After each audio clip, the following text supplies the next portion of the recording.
Let's talk about a summary of this systematic review of Gen AI applications in anesthesiology and critical care recently published in the Canadian Journal of Anesthesia in 2025.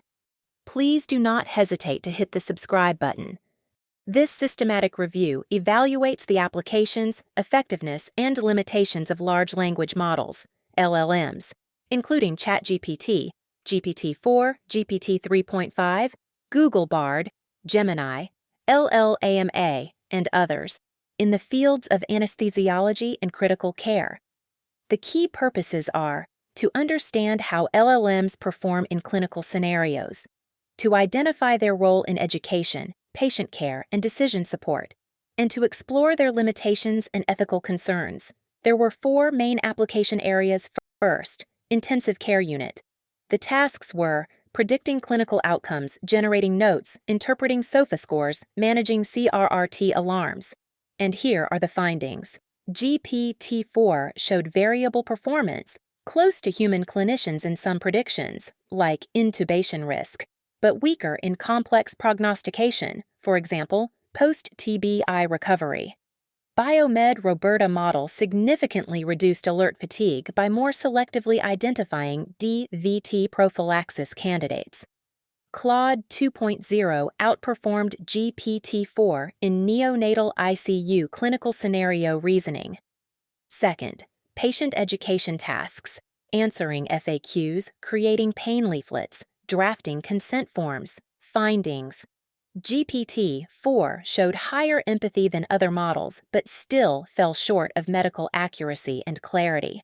Leaflets and consent forms generated by LLMs often lacked legal sufficiency and had low readability. Non-English responses, e.g., in Japanese, were of lower quality, highlighting linguistic bias. Third, medical education tasks, passing board exams, answering case-based questions.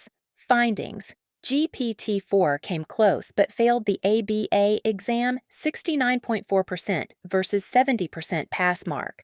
GPT 3.5 did worse, especially on airway management sections.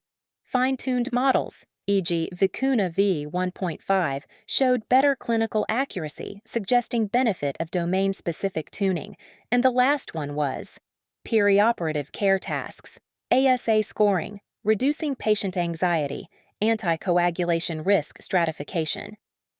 Findings. GPT-4 had high agreement, 85.8%, with anesthesiologists on ASA scores. GPT 3.5 effectively reduced preoperative anxiety in patients, on par with nurses. Bleeding risk evaluation using GPT 3.5 had poor accuracy but improved with detailed prompting. Limitations and risks first. Hallucinations.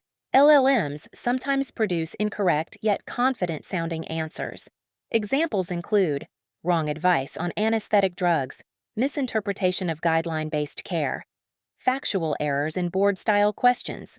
Second, prompt length bias. Models prioritize content at the beginning and end of prompts. Shorter inputs and outputs led to more accurate answers in several studies. Third, language and equity gaps. Better performance in English than in less represented languages. Risk of exacerbating health disparities if models are trained primarily on Western datasets. So here is the clinical recommendations. Not ready for autonomous use in clinical decision-making. Supervised use may assist with drafting documents, pre-op education, clinical scoring. Avoid use for high-stakes predictions, complex decision-making without oversight, ethical and operational considerations. Hallucinations may lead to major safety risk, liability and malpractice issues if used unsupervised. Requires integration with EHR, explainability and clinician oversight. Fine-tuning and language diversification are essential for equity. Final takeaway. While LLMs, especially GPT-4, show great potential, they cannot yet replace clinicians. Their value lies in augmenting routine tasks, supporting education, and enhancing communication, but only under careful supervision. As these tools continue to evolve, anesthesiologists and nurse anesthetists should stay informed, cautious, and engaged in their responsible implementation.